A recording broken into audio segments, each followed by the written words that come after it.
toda la iglesia. En el nombre de Jesús, amén. Amén. Muy bien, vamos a dar comienzo. Me pongo ahí. Ahí estamos. Muy bien. Bueno, ¿estamos para grabar, Juan? Muy bien. Bueno, vamos a dar comienzo a nuestra nueva edición de este ciclo que hemos dado en llamar ¿Por qué creo lo que creo? Hoy el capítulo que nos toca, hoy es 11 de noviembre de 2024, el capítulo que nos toca es La gracia que me abraza. Vamos a estar hablando de la gracia. Vamos a admitir ahí. Y yo creo realmente que es uno de los temas que más nos cuesta a los cristianos entender. Paradójicamente debiera ser el más fácil, pero es el que más nos cuesta entender. A mí me parece que la gracia es uno de los temas más difíciles de la Biblia. Y uno dice, es sencillo, pero realmente creo que en la práctica los cristianos es uno de los aspectos de nuestra experiencia cristiana que más nos cuesta desarrollar. Bueno, el lunes pasado yo no estuve, pero sé que hablaron de la salvación por la fe, que también parece un tema central, un tema remanido, pero la salvación por la fe es el camino hacia la gracia, ¿no? Y aquí estamos entrando ya un poco en el tema, ¿no? La gracia es algo difícil de definir. Es algo difícil de definir porque nosotros no somos personas acostumbradas a la gracia. La gracia es una perfección divina, ya lo hemos dicho, los que estudiamos Romanos y también alguna otra carta en Corintios también lo hablamos. La gracia es esa perfección divina que actúa esencialmente sobre el creyente. ¿Por qué? Porque para que la gracia se active se necesita una relación. Ahí en algunos de los pasajes que yo les mencioné, que están por orden de aparición, yo que hice algo muy simple que se hace con cualquier buscador de la Biblia, yo uso Bible Gateway, que es un sitio que permite buscar en distintas versiones. Y bueno, lo único que hice fue poner gracia, sin S, pero te busca gracia con S también, pero seleccioné desde Génesis hasta Apocalipsis, miré todos los versículos que mencionaban gracia y seleccioné esos, algo que me llevó 1 hora y media, pero hace 30 años hubiera llevado un mes hacer ese trabajo por lo menos. Eso es la ventaja de los buscadores. Pero es muy importante, si ustedes hacen ese ejercicio, van a ver que gracia, sin ese, o sea, no gracias, te doy las gracias, sino gracia como concepto, prácticamente no existe en el Antiguo Testamento esa palabra. Solo aparece 2 o 3 veces. Y ahí les puse alguna de esas 2 o 3 veces, ¿no?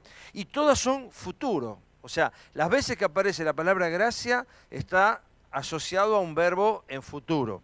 Por ejemplo, Oseas 14:4 dice, yo sanaré su rebeldía y los amaré de pura gracia, los amaré, futuro, de pura gracia, porque mi ira contra ellos se ha calmado. Está hablando del tiempo futuro en el cual vivimos nosotros, por supuesto, que como consecuencia de la obra de Jesucristo, ya hemos hablado, y lo dice Romanos 5, que somos salvos de la ira. Y bueno, Zacarías, anteúltimo libro del Antiguo Testamento, en el 12:10 dice, sobre la casa de David y los habitantes de Jerusalén, o sea, básicamente los judíos, derramaré otra vez en futuro el espíritu de gracia y de súplica. Entonces mirarán a mí, a quien traspasaron, y harán lamentación con duelo como por su hijo único. Llorarán amargamente como quien llora por su hijo primogénito. Y mirarán a mí a quien traspasaron. ¿Qué quiere decir traspasaron? ¿A quién se refiere acá? Al Señor Jesús, que lo traspasaron con la lanza. Lo interesante es que Zacarías fue escrito 400 años antes de Cristo. Así que esta es una profecía de la muerte de Jesucristo en la cruz. Y todavía es futuro esto. ¿Cuándo va a pasar esto? Cuando Israel reconozca que Jesús es el Mesías. Y eso va a pasar en un tiempo futuro. Lo vamos a ver probablemente en el último encuentro, en la esperanza que me anima. Pero sepamos esto, que Israel todavía no ha reconocido que Jesús es el Mesías. Por eso dice, y mirarán a mí, a quien traspasaron, y harán lamentación con duelo como por su Hijo único. O sea, Israel se dará cuenta que desperdició miles de años, siendo que el Mesías estuvo entre ellos y no le reconocieron. Cumpliendo la palabra que decía Juan, a lo suyo vino y los suyos no le recibieron, ¿no? Bueno, ahí termina las pocas menciones que hace a la gracia. En cambio, el Nuevo Testamento está invadido. Hay centenares de menciones a esta perfección divina. Es interesante que tampoco se menciona en los evangelios. O sea, si uno va a los evangelios, prácticamente la palabra gracia no se menciona. ¿Por qué? Porque los evangelios transcurren en el Antiguo Testamento. O sea, técnicamente hablando, los evangelios son Antiguo Testamento. Por más que es la vida de Jesús. ¿Por qué? Porque el Nuevo Testamento no arranca en Mateo 1, sino en Hechos 2, con la formación de la iglesia. Ahí arranca técnicamente la era de la gracia. Por eso en los evangelios prácticamente la palabra gracia no aparece, salvo alguna mención en Lucas 2:40 y paradójicamente referido a Cristo, porque dice, el niño crecía y se fortalecía, se llenaba de sabiduría y la gracia de Dios lo acompañaba. Fíjense qué interesante, porque en él sí operaba la gracia, porque la gracia opera sobre el Hijo de Dios. Como operaba en Cristo, opera también en nosotros. Qué llamativo entonces que en los evangelios la gracia de Dios solamente se menciona, o prácticamente, puede haber alguna mención ahí más, pero casi está asociado a Jesús, ¿no? De hecho, Juan, que para esto, cuando él escribe 70 años después de Cristo, del nacimiento de Cristo, cuando Juan escribe mucho tiempo después de que la iglesia naciera, sobre el final del primer siglo, Juan ya tenía una perspectiva diferente. Entonces el Evangelio de Juan sí menciona la gracia, ¿no? ¿Por qué? Porque ya para ese entonces se conocía, la iglesia estaba acostumbrada a esta palabra rara, nueva, ¿no? Que no conocía antes. Pero Juan demuestra cómo viene la gracia a nosotros. Y acá empieza lo más interesante, porque miren lo que dice Juan 1:14, ustedes lo tienen en los versículos que les pasé. El verbo se hizo hombre, o se hizo carne, la palabra se encarnó, quiere decir acá. O sea, dejó de ser conceptual para hacerse material, ¿no? La encarnación de Cristo. El verbo, la palabra se hizo hombre y habitó entre nosotros y contemplamos su gloria, la gloria que corresponde al Hijo único del Padre, lleno de gracia y de verdad, lleno de gracia y de verdad. Unos versículos más adelante, ahí nomás en Juan 1, dice, de su plenitud, o sea, de todo lo que él tenía, recibimos todos gracia sobre gracia, es decir, gracia y más gracia.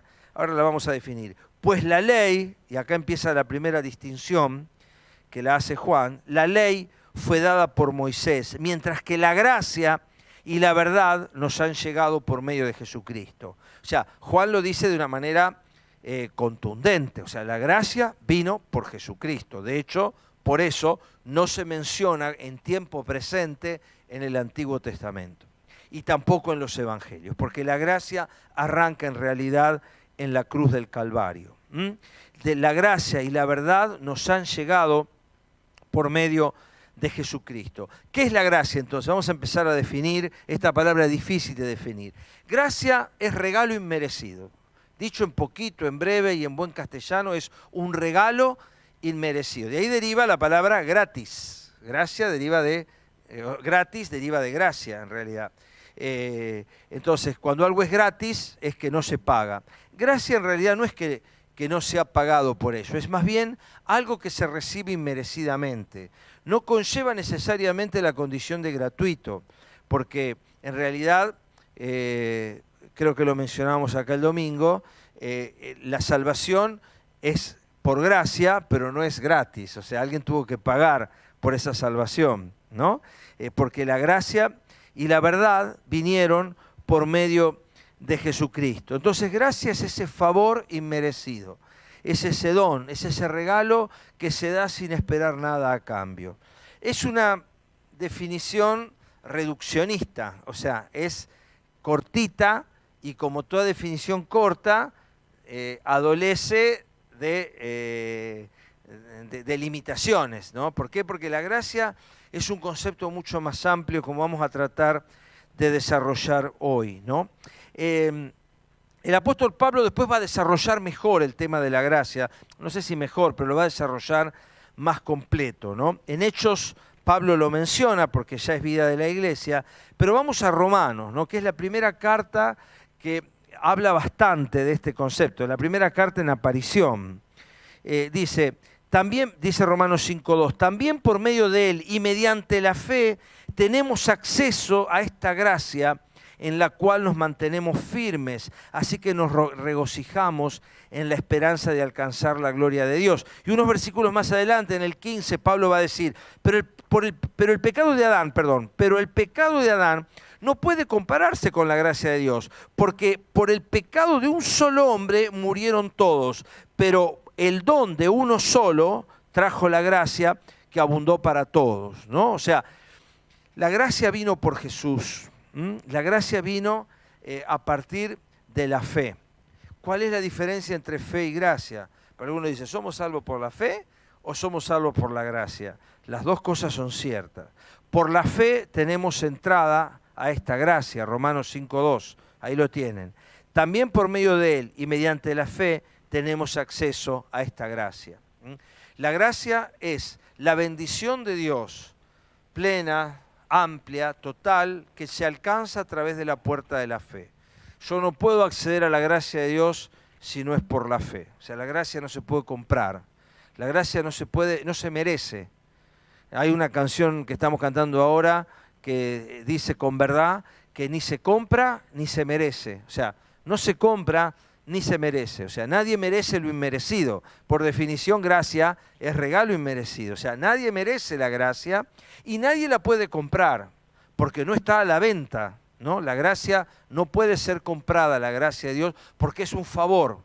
Del mismo modo que uno no puede comprar un favor, puede hacerlo en el plano humano, cualquier favor se compra si uno quiere. Pero en términos bíblicos, yo no puedo comprar el favor de Dios, porque el favor, por definición, depende solo de la voluntad de quien lo otorga. El favor de Dios depende de su voluntad. Y la gracia nace en Él, por lo tanto, ni se merece ni se compra, como dice certeramente esa canción. Ahora, accedo por la fe. ¿De qué manera? Yo por la fe, la salvación por la fe, por eso pusimos hoy gracia y el lunes pasado fue salvación por la fe. O sea, nosotros somos salvos por la fe, ¿no? A partir de que hemos creído en Cristo como Señor y Salvador, que hemos confesado nuestros pecados y creído que Él ha muerto por nosotros en la cruz del Calvario para pagar nuestros pecados, a partir de que nosotros ponemos esa mirada salvadora en la cruz, no la mirada religiosa del crucifijo, sino la mirada de fe, que cree que Jesús murió por mis pecados, que reconoce que Jesús está muriendo por mí y que yo pongo mi fe en que esa muerte pagó por mis pecados, no por los de Jesús. A partir de que yo entrego mi vida a Cristo de esa manera, entro por la fe a la gracia, ¿no? Tenemos por la fe entrada a esta gracia, en la cual estamos firmes. Y después vamos a ver algunos de los efectos y de las consecuencias de la gracia. Pero dice que por la fe tenemos entrada a esta gracia. Entonces es importante entender que la fe es el puente hacia la gracia, es la puerta que se abre para que yo entre a la gracia. No puedo entrar a la gracia sin fe. Por eso la gracia opera esencialmente en los que son los hijos de Dios, ¿no? Y acá está la diferencia con la misericordia, que esto ya lo hemos hablado cuando estudiamos Romanos, lo hablamos extensamente. La misericordia es el favor de Dios que se da también sin merecerlo, pero que se da sobre toda la creación. Dice la Biblia que Dios hace llover, Jesús lo dice en el Sermón del Monte, que hace llover sobre buenos y malos y hace salir su sol sobre justos e injustos. La misericordia de Dios se derrama sobre toda su creación. Es la perfección divina que alimenta, que sostiene, que cuida y que protege a toda la creación, independientemente de que esa creación responda o no al amor de Dios. La misericordia es corazón hacia la miseria, de ahí viene, misericordia es miseria, cordio viene de cardio, corazón, ¿no? La misericordia es el corazón hacia la miseria. Entonces, Dios tiene un corazón hacia la necesidad, hacia la pobreza, hacia la debilidad. Esa misericordia se manifiesta sobre toda su creación, aún sobre la creación inanimada, por eso dice hace salir su sol, por eso habla de la lluvia, habla de... La misericordia opera sobre toda la creación, pero la gracia es ese favor inmerecido que tiene como especial destinatario al que tiene una relación personal con Dios, ¿no? Y por eso es libre para todo que entre por la puerta. O sea, la gracia está disponible, no hay discriminación, pero sí se entra por la puerta, ¿no? Es decir, es como si uno quiere comprar una entrada a un espectáculo. Todo el mundo puede comprar la entrada al espectáculo, o sea, no hay una discriminación de decir vos sí, vos sos demasiado alto, vos sos demasiado flaco, no. Vos podés comprar tu entrada, vas al cine, comprás tu entrada. Ahora, eso sí, si vos querés ver el espectáculo, tenés que pagar la entrada. Es libre para cualquiera que pague la entrada. La gracia es igual, es libre para cualquiera que pase por la puerta. Y la puerta es Cristo, la salvación por la fe. Entonces, el pecado de Adán no puede compararse con la gracia, porque por el pecado de un solo hombre murieron todos, pero por el don de uno vino la gracia para todos, abundó para todos, ¿no? O sea, lógicamente, de nuevo, la gracia está disponible para todos, pero yo accedo a la gracia a través de la puerta de la fe, ¿no? Entonces, esto es muy importante, entender que la fe es el puente hacia la gracia, que la fe me permite a mí acceder a todo lo que es la gracia, a todo lo que es el favor inmerecido, ¿no? Miren Efesios 2:8, que ustedes lo tienen ahí en las hojas también. Porque por gracia ustedes han sido salvados mediante la fe, nuevamente acá en Efesios 2:8. Esto no procede de ustedes, sino que es regalo de Dios. No por obras, dice el 9, que acá no está, para que nadie se gloríe. Por gracia son salvos mediante la fe. Si la gracia es el favor inmerecido que Dios da, la salvación es el primero y más grande de todos ellos, que es el regalo inmerecido que Dios da a los que entran por la puerta de la fe. ¿No? La fe en Jesús, la fe salvadora, no cualquier fe. Esto no procede de ustedes, sino que es el regalo de Dios. Acá la NBI lo traduce directamente como regalo. Fíjense que acá gracia es regalo, es don, es favor inmerecido. Efesios 4:7 dice, pero a cada uno de nosotros se nos ha dado gracia en la medida que Cristo ha repartido los dones. Segunda Timoteo 1:9, que ahí lo tienen, y dice, Pablo lo vuelve a repetir, pues Dios nos salvó y nos llamó a una vida santa, no por nuestras propias obras, sino por su propia determinación y gracia. Nos concedió este favor en Cristo Jesús antes del comienzo del tiempo, antes del comienzo del tiempo. ¿Esto qué quiere decir? Que Dios proveyó la solución antes que apareciera el problema. Dios proveyó la solución al pecado antes de que apareciera el pecado, ¿no? Esto está varias veces en el Nuevo Testamento, ¿no? Es más, Pedro lo dice en el primer discurso que se pronuncia en la era cristiana, que lo pronuncia Pedro en Pentecostés, dice, este Jesús, entregado por el determinado consejo y anticipado conocimiento de Dios, ustedes lo crucificaron, a este Jesús. Pero dice, entregado por el determinado consejo, Dios ya lo había establecido, y por el anticipado conocimiento, Dios ya lo sabía. Es decir, ustedes no hicieron nada que Dios no supiera, ustedes no le quemaron los libros al Señor, obviamente. Esto estaba previsto. ¿Por qué? Porque el problema se previó antes de que, perdón, la solución se previó antes de que apareciera el problema. Fíjense, Hebreos 2:9, que ahí está también. Vemos a Jesús, que fue hecho un poco menor a los ángeles, coronado de gloria y de honra por haber padecido la muerte. Así, por la gracia de Dios, la muerte que Él sufrió resulta en beneficio de todos, ¿no? La muerte que Él sufrió resulta en beneficio de todos por la gracia de Dios. Bueno, todo esto es lo que accedemos.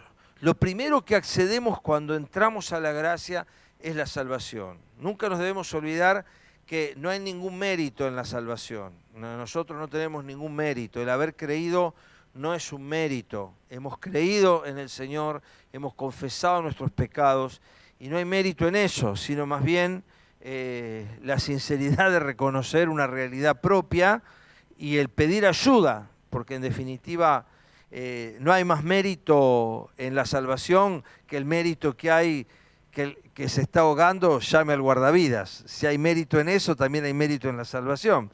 Es el que se da cuenta que se está ahogando, pega un grito, busca ayuda, levanta la mano. Bueno, eso es lo que hacemos nosotros cuando nos damos cuenta de nuestra condición y acudimos a Jesús. Así que no hay más mérito en nosotros que el que hay en alguien que se está ahogando en pedir ayuda. Pero la gracia es ese favor que se otorga sin merecerlo, ¿no? Y acá hay una gran diferencia, en la que quiero hacer hincapié, porque acá entramos en lo que es, hasta acá más o menos los cristianos manejamos el concepto. Pero una cosa es entrar a la gracia, que se entra por la fe, y otra es vivir en la gracia, ¿no? Hay toda una carta, que es la carta a los Gálatas, de la cual solo puse un versículo, Gálatas 2:21. No desecho la gracia de Dios, dice Gálatas 2:21, si la justicia se obtuviera mediante la fe, en vano hubiera muerto Cristo. Toda la carta a los Gálatas es el contraste entre la ley y la gracia. Gálatas es la gran carta de la gracia. ¿Por qué? Porque está escrita a un pueblo que confiaba en sus buenas acciones. Los judíos confiaban en sus buenas obras. Los judíos confiaban en que haciendo las cosas iban a obtener la salvación. Creo que el lunes pasado hablaron un poco de cuál era el propósito de la ley. Y yo pongo siempre el mismo ejemplo, quizás lo mencionaron el lunes pasado también. La ley es al pecado lo que la radiografía a la fractura. La radiografía no genera la fractura, la pone en evidencia. La ley no genera el pecado, lo pone en evidencia. Ya estaba mal insultar al padre antes que Moisés lo pusiera en la ley. Ya estaba mal matar al prójimo antes que Moisés lo estuviera en la ley. Ya estaba mal adulterar antes que Moisés lo escribiera en la ley. Ya estaba mal mentir antes que Moisés lo que hizo la ley fue poner en blanco sobre negro. ¿Y Dios qué dijo? Bueno, miren, estos 10 cosas son las 10 cosas estructurales. Si ustedes logran cumplir estos 10 mandamientos, van a poder vivir por ellos. Y es real. Si alguien puede cumplir toda la ley, hasta ahora solo una persona lo logró, Jesús, si alguien puede cumplir toda la ley, realmente no tiene por qué pagar por algo que no hizo. Pero es tan difícil, es tan imposible para hombres y mujeres que nacemos con la predisposición al pecado, que cumplir la ley es imposible. Pero eso no quita que Dios no nos diga lo que está bien y lo que está mal. Es decir, ¿quién puede decir que nunca ha mentido en la vida? Es imposible. Entonces todos hemos mentido.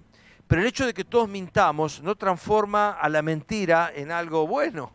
O sea, mentimos, está mal mentir, aunque sea una mentira piadosa. Bueno, es mentira al fin y al cabo. Entonces, si nadie puede decir que jamás ha mentido, el hecho de que el 100% de los seres humanos hayamos alguna vez mentido no transforma la mentira en algo noble, simplemente demuestra que todos somos delincuentes. Lo que dice Romanos 3, que no hay justo ni aun uno, no hay quien haga lo bueno, no hay ni siquiera uno. Entonces, la ley pone en evidencia una realidad. Ahora, la salvación por la fe, que estudiamos en el encuentro anterior, nos demuestra que alguien que sí cumplió la ley en perfección y por lo tanto no tenía que morir por pecados propios, adopta mis pecados, se hace cargo de mi deuda, se carga todo mi prontuario y dice, bueno, yo voy a pagar el prontuario de Marcelo porque yo no tengo por qué pagar por el mío, entonces voy a pagar por el de él. Y así quedo yo libre de la condenación. De nuevo, por la fe. Y esta gracia que me libra, este regalo inmerecido que es la vida eterna con Dios, se entra por la gracia. Ahora, vivir en la gracia es mucho más complicado. Por eso Pablo le escribe a los Gálatas y les dice así: ustedes empezaron por la fe y ahora se perfeccionan por la ley. ¿Qué quiere decir esto? Y acá empezamos a complicarnos un poco. ¿Por qué? Porque todos los cristianos en realidad tendemos a perfeccionarlos por la ley. ¿Qué quiere decir esto de perfeccionarnos por la ley? Aunque creemos que Dios nos salvó, aunque creemos que no podemos hacer en realidad todo el bien que quisiéramos, como Pablo dice en Romanos 7, de algún modo tratamos de usar nuestras fuerzas. ¿Por qué? Para tratar de no mentir, para tratar de actuar bien. Y no digo que esté mal que pongamos de nuestras fuerzas, pero empezamos a perder esto de que aún ese estilo de vida es por gracia. Pablo dice, no yo, sino la gracia de Dios en mí. A ver si encuentro el pasaje. Miren lo que dice 2 Corintios 12:9. Pero él me dijo, te basta con mi gracia, pues mi poder se perfecciona en la debilidad. Acá lo encontré. 1 Corintios 15:10. 1 Corintios 15:10. Miren lo que dice. Por la gracia de Dios, lo dice Pablo, soy lo que soy. Y la gracia que Él me concedió no se quedó sin fruto. Al contrario, he trabajado con más tesón que todos ellos. O sea, Pablo está hablando de sus pergaminos, de lo que él hizo. Aunque no yo, dice Pablo, sino la gracia de Dios que está conmigo. Es decir, Pablo está reconociendo que en definitiva, aún como cristianos, aún como salvos, aún como viviendo en la gracia, nada podríamos hacer bueno por nosotros mismos si no fuera por el poder de Dios actuando en nosotros. Y acá empieza el verdadero descubrimiento que tiene que hacer el cristiano, en utilizar la fuerza. Esto parece una película de Star Wars, pero no sé si ustedes se acuerdan cuando... Bueno, yo soy fan de Star Wars, pero sería el episodio 4, pero es la primera de Star Wars, ¿no? Donde Obi-Wan Kenobi le dice, usa la fuerza, Luke, ¿no? Está bien, esto es esotérico, perdonen los pero usa la fuerza. ¿Por qué? Porque hasta que él, está bien lograda esa idea, porque él tenía que aprender que la lucha no se podía hacer en las fuerzas que Luke Skywalker tenía, sino que la tenía que hacer en la fuerza. Y entonces él aprende a luchar con los ojos cerrados, ¿no? ¿Se acuerdan que él está con la espada de luz y está deteniendo cosas con los ojos cerrados? Él tenía que presentir dónde venía el ataque, ¿no? Y salvando las distancias esotéricas del ejemplo, nosotros tenemos que aprender a pelear con la gracia, porque la Biblia dice que ninguno será fuerte en su propia fuerza. Y nos cuesta a veces vencer tantas cosas en nuestra vida, y nos cuesta la lucha contra el pecado, y nos cuestan un montón de cosas, porque nosotros tratamos de vencer en nuestras propias fuerzas, y no en el poder de la gracia. Vuelvo a repetir lo que dice Pablo, no yo, sino la gracia de Dios que está conmigo. Pablo dice, no fue en mis fuerzas esto, sino en la gracia de Dios que está conmigo. En nuestro próximo encuentro vamos a hablar del poder del Espíritu, así que no vamos a spoilear algunas cosas que vamos a decir después. Pero el Espíritu de gracia, porque así lo llama la Biblia, es el que nos da a nosotros la fuerza para vencer en la gracia. La gracia es el favor inmerecido que aún nos ayuda a nosotros a vencer el pecado. De nuevo, yo creo que muchas veces nosotros somos derrotados sistemáticamente por el pecado, estoy convencido de esto porque además lo dice la Biblia, porque nosotros no hemos aprendido todavía a aplicar la fuerza de la gracia a la nueva vida. Y seguimos viviendo por la ley, es decir, yo creo que soy salvo por fe, pero lucho contra el pecado con armas humanas. ¿Y qué sería luchar contra el pecado con armas humanas? Por ejemplo, decir, bueno, mi problema es la pornografía digital, desconecto internet. Bueno, eso es luchar con armas humanas, porque esa no es la manera de vencer la pornografía digital.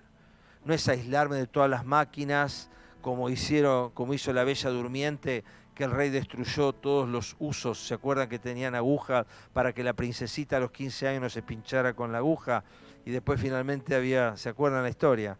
Bueno, no es destruir todo lo que me pueda hacer mal a mí, porque eso va a ser imposible. Es encontrar la fuerza en la gracia para que deje de dañarme aquello que me daña. Y esto requiere un aprendizaje que yo no lo puedo hacer sin el Espíritu Santo. Por eso la vida cristiana es inviable sin el Espíritu Santo, es imposible. No se puede vivir la vida cristiana en la ley, Porque acá dice, Gálatas 2:21, Pablo dice, yo no echo de menos la gracia de Dios. Porque si la justicia, es decir, si lo bueno se obtuviera mediante la ley, ¿para qué murió Cristo? O sea, si yo pudiera perfeccionarme a través de hacer bien las cosas y nada más, ¿qué sentido tuvo la muerte de Cristo? Entonces, todo esto se lo pregunta la carta a los Gálatas, ¿no? Porque Pablo le dice, ustedes son unos necios, empezaron por la gracia y se perfeccionan por la ley.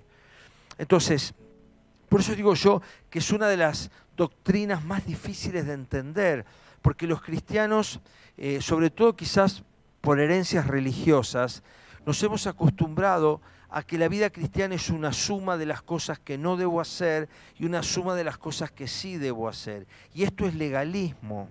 Si la vida cristiana se restringe a una lista de los no y a una lista de los sí, estoy en el Antiguo Testamento, no estoy en el Nuevo Testamento.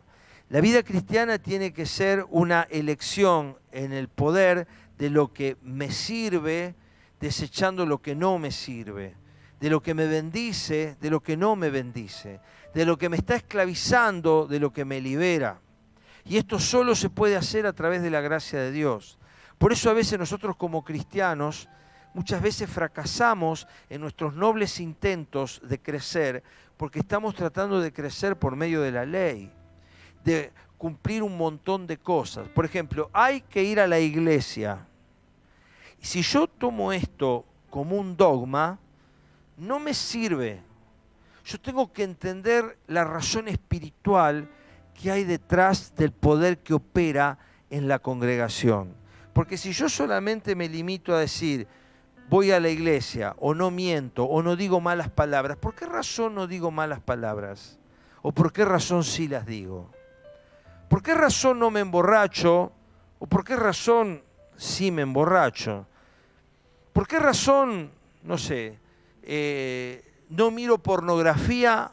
¿O por qué razón? Si yo no daño a nadie mirando pornografía, ¿a quién lastimo? Según la consigna de que el mal está en lo que daña al otro, no veo nada de malo en mirar pornografía. Yo no afecto a nadie. Yo he escuchado este argumento. Peor es el que roba o el que miente, me han dicho. Yo no lastimo a nadie mirando pornografía. Cuando empezamos con este tipo de argumentos, nosotros empezamos a clasificar a las cosas según la ley.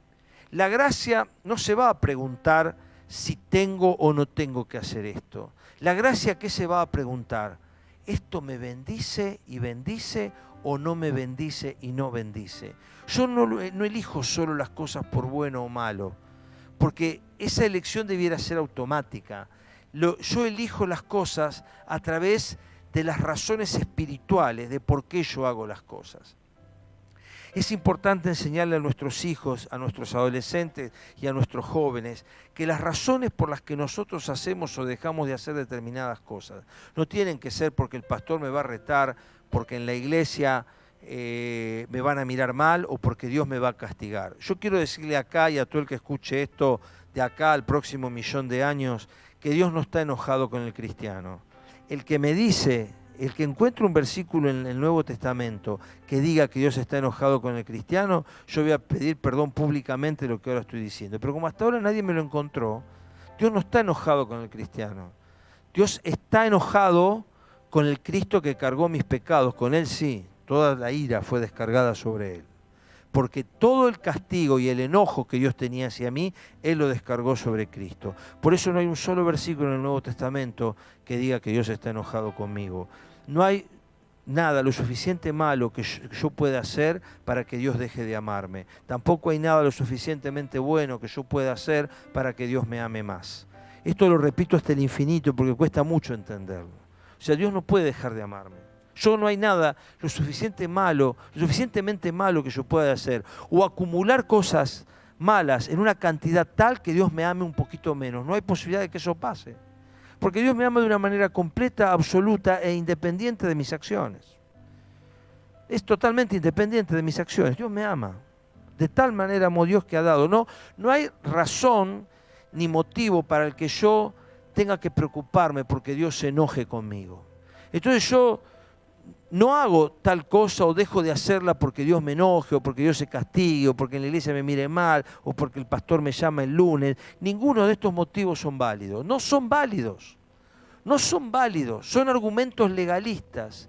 Yo hago las cosas porque el Espíritu Santo me anima a pensar que en la medida en que yo hago determinadas cosas y dejo de hacer las otras, soy más pleno, soy más feliz, crezco, maduro, se ensancha la presencia de Dios en mi vida, veo mejor las cosas. Estos son los móviles. Cuando empezamos a pensar de esta manera, empezamos a encontrar otras fuerzas para dejar de hacer las cosas, ¿no? Nosotros tratamos de explicar, aunque eso cuesta entenderlo, que por ejemplo, para dejar los vicios o para dejar los hábitos, ¿por qué? Ya esto lo he dicho 1.000.000 de veces, ¿por qué funcionan?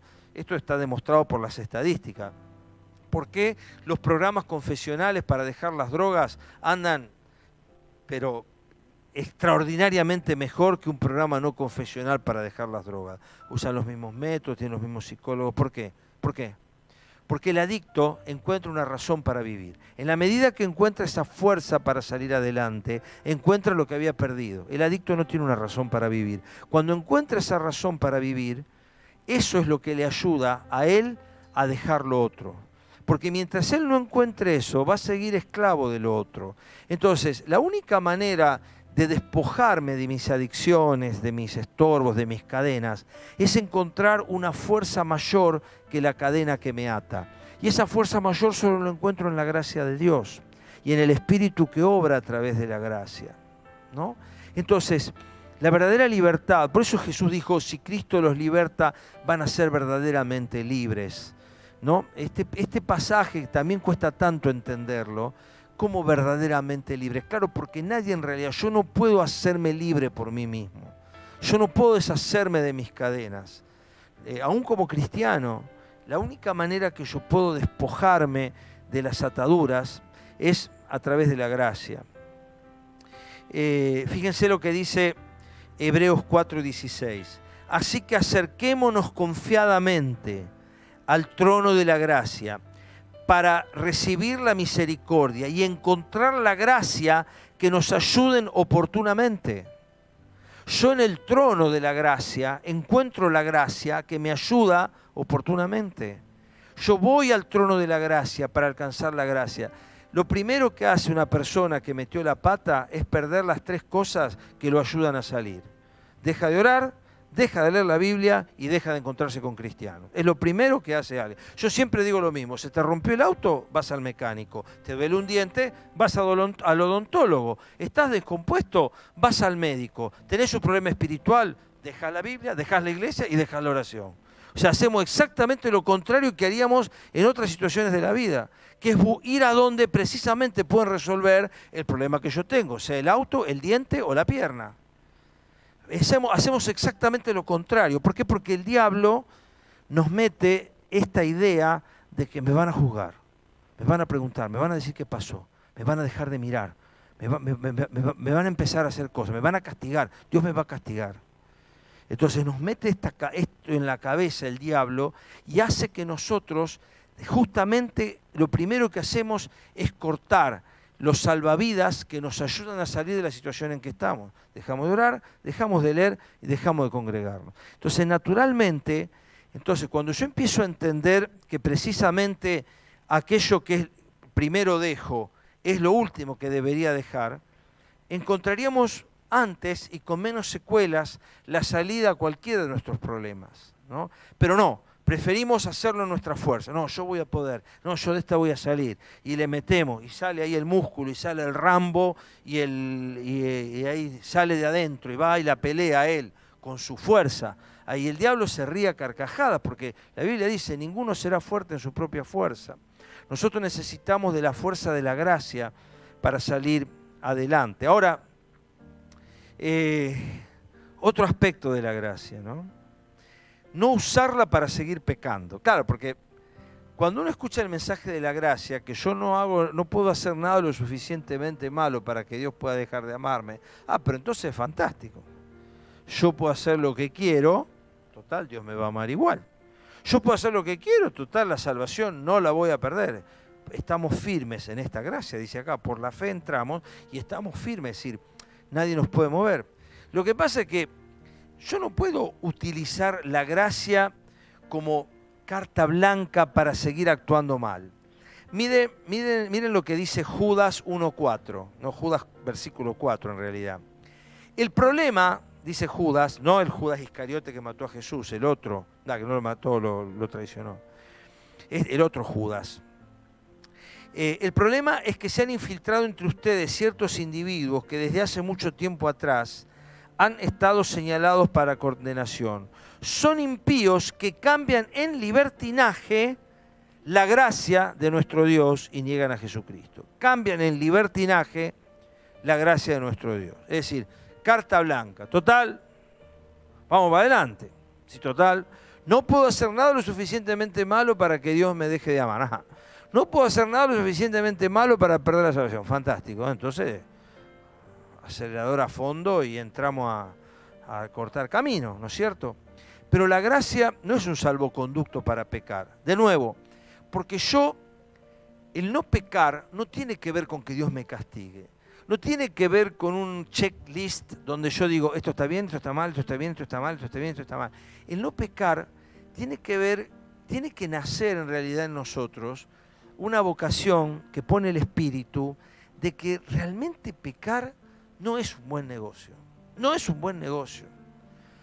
Aunque después me perdone el Señor, no es un buen negocio. Yo tengo que empezar a convencerme adentro. Es una convicción que tiene que poner el Espíritu. Porque a partir de que yo me convenzo que pecar no es un buen negocio, empiezo a decir, bueno, entonces este negocio no me conviene. Y empiezo a encontrar en Dios la fuerza para abandonar ese negocio que no me conviene. Llámese un hábito, llámese un vicio, llámese una atadura, lo que sea. Ojo, todos tenemos esto, quien les habla, porque nosotros permanentemente luchamos contra estas cosas. O sea, es imposible liberarse de la carne. Esa es una buena y es una mala noticia. ¿Por qué es una buena y una mala noticia?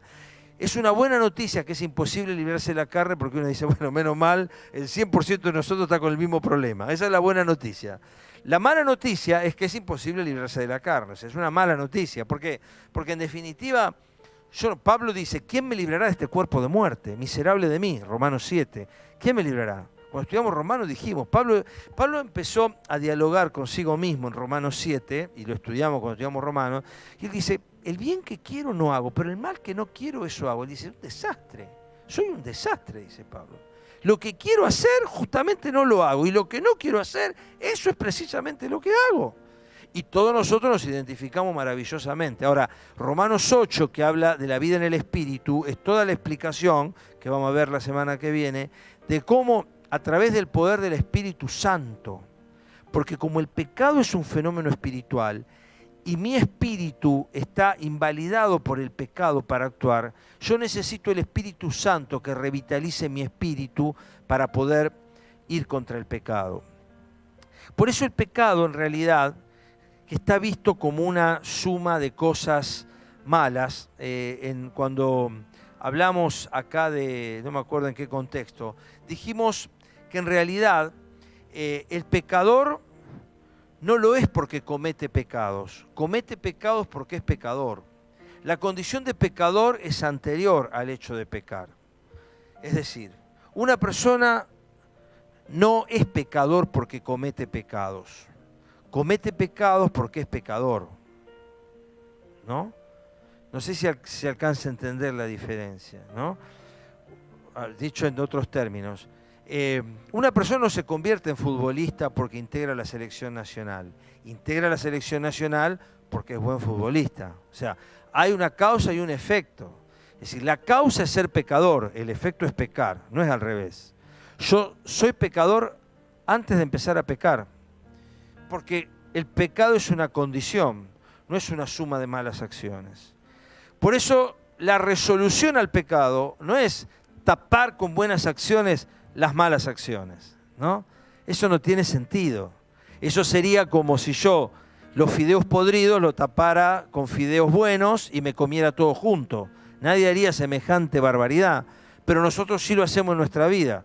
tapamos las cosas malas con cosas buenas y sale andando. Y de afuera aparece una... Es lo que Jesús le dice, ustedes son unos sepulcros blanqueados, le dice a los fariseos. Es terrible. Ellos están pintados por fuera, pero por dentro están llenos de podredumbre.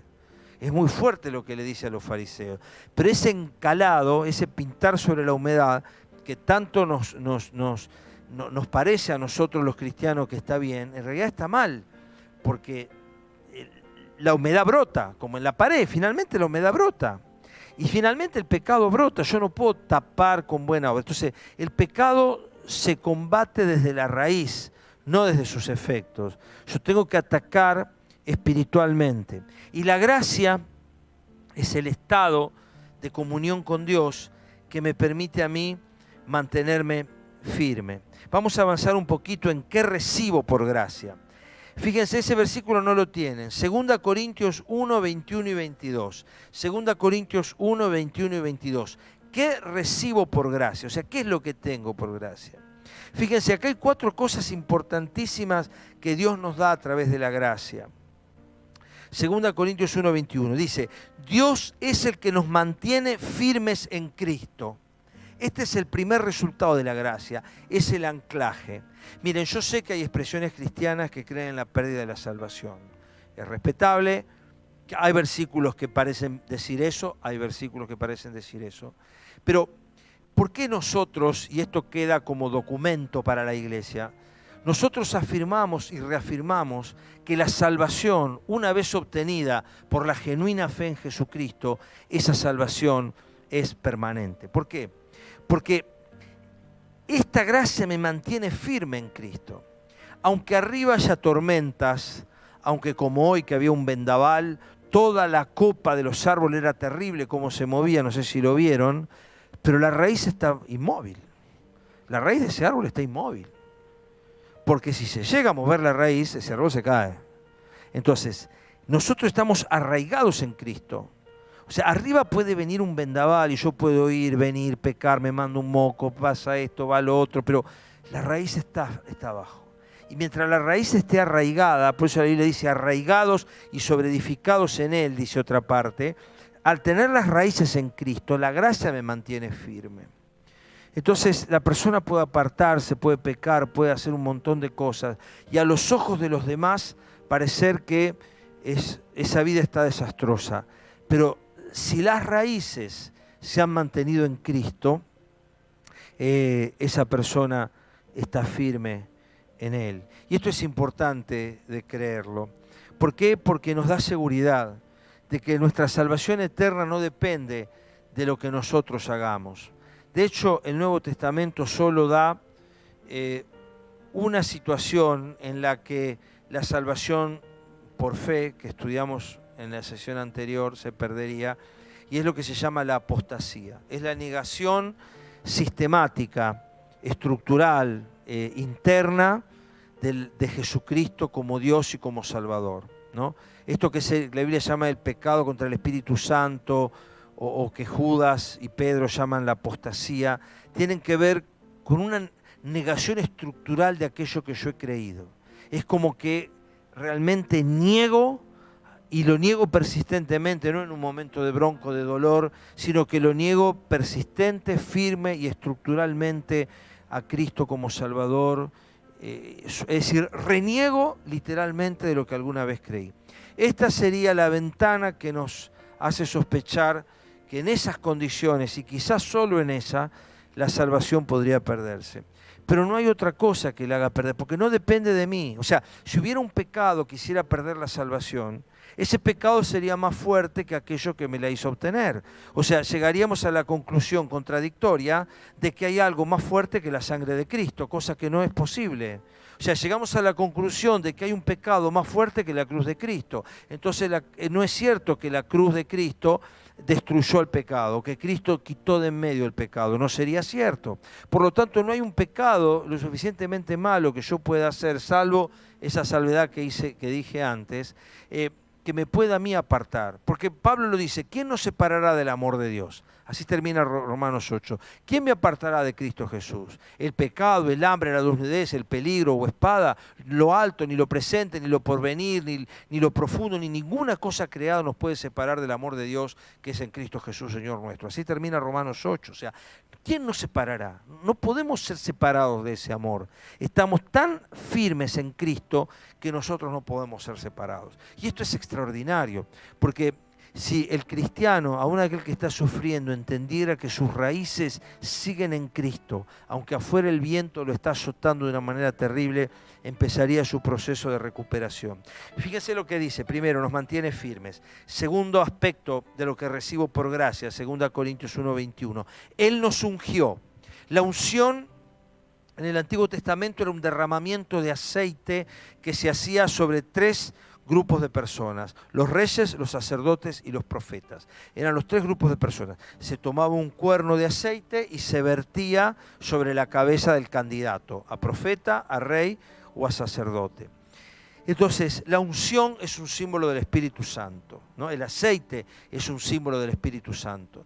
Entonces, nosotros, que somos reyes, somos sacerdotes y somos profetas, hemos sido ungidos, ¿no?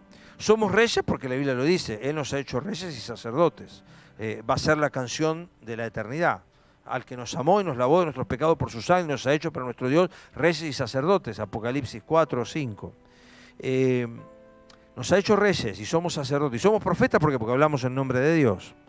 Como ya en su momento hablamos de lo que implica la profecía en sentido amplio, hablar en nombre de Dios. Entonces somos ungidos para esas tareas. Somos ungidos por el Espíritu Santo. Es decir, la gracia lo que hace es, lo primero que hace cuando nosotros entramos en Cristo a través de la fe, es derramar el Espíritu Santo sobre nosotros. Por eso, lo primero que Dios hace cuando forma la iglesia es derramar el Espíritu Santo.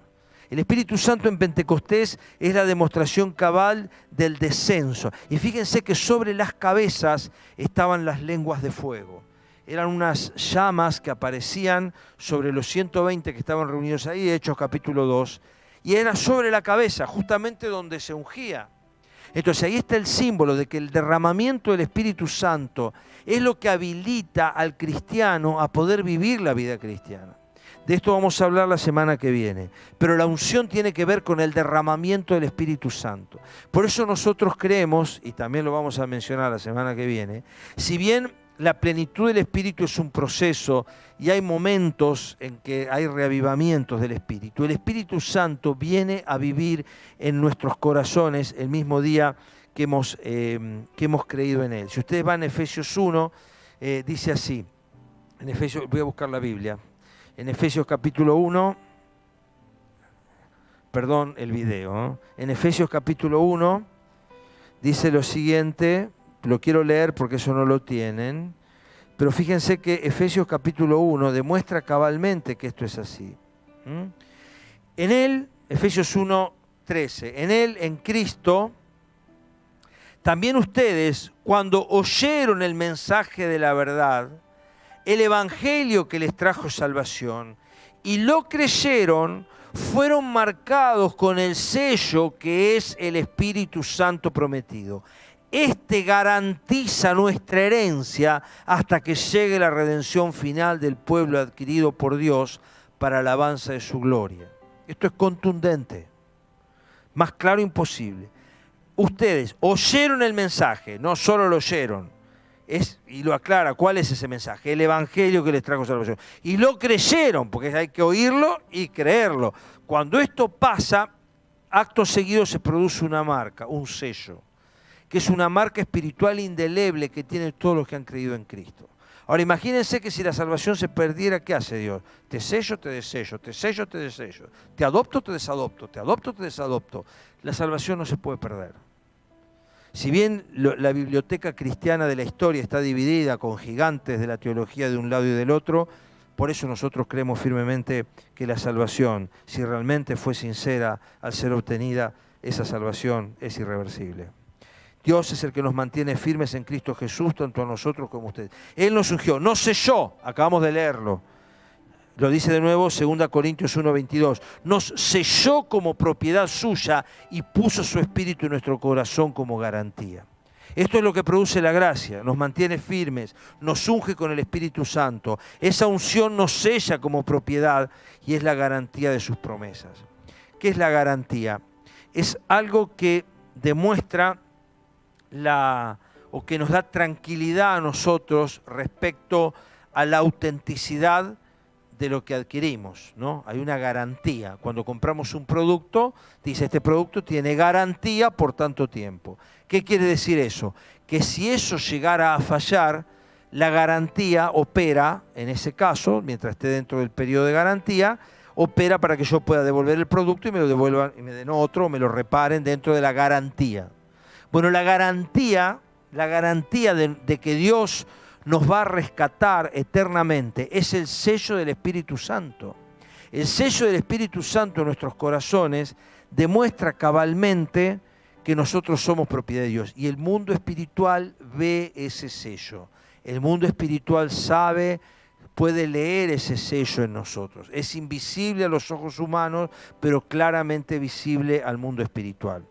Pero de esto vamos a hablar la semana que viene. Pero por eso quería explicar esto de lo que obtenemos por gracia. Y ya para ir cerrando, porque la hora pasó, ¿qué doy por gracia?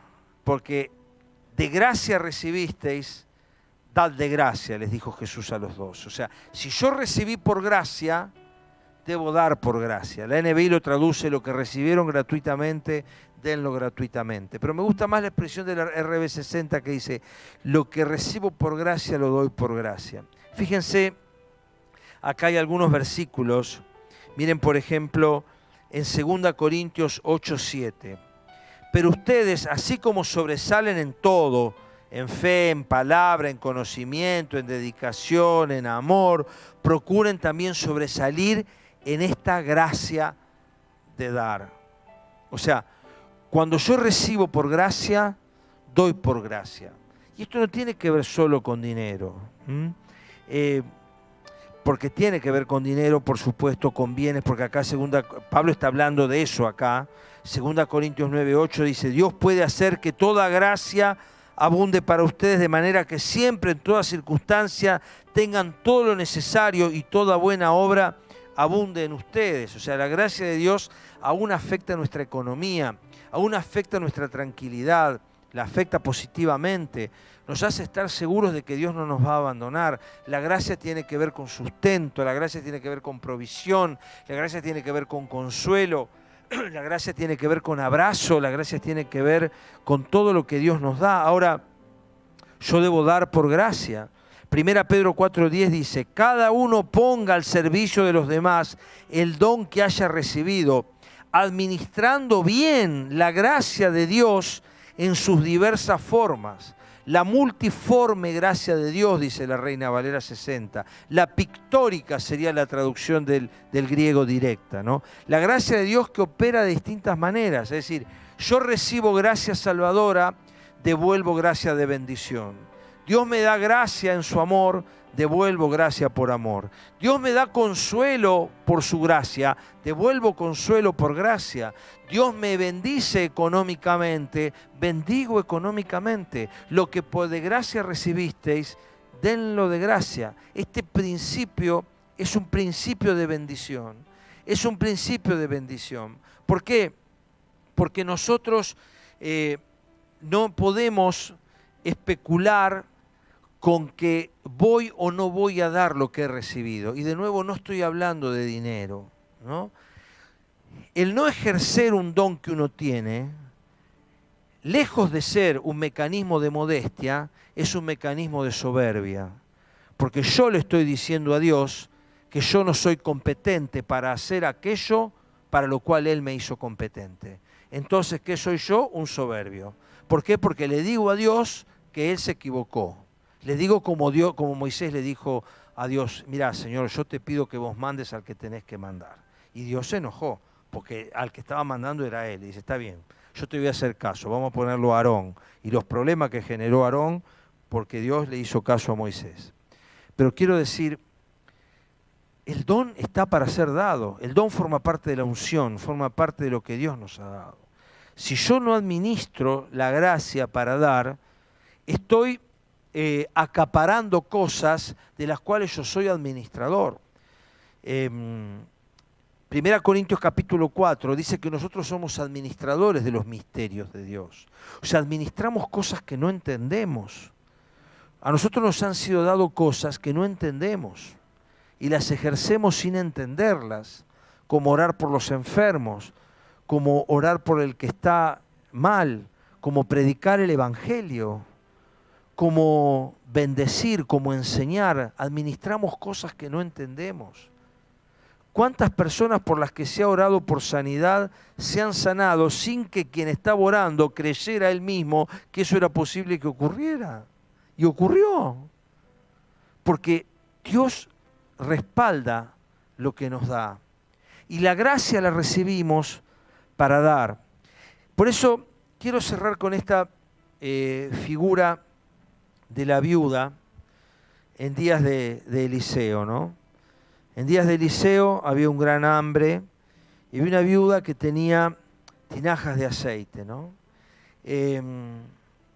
Y que no tenía en realidad nada.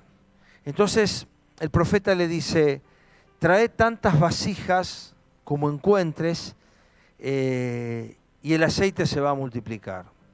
Entonces manda a traer vasijas y traen vasijas. Y mientras hubo vasijas, el aceite fue llenando las vasijas.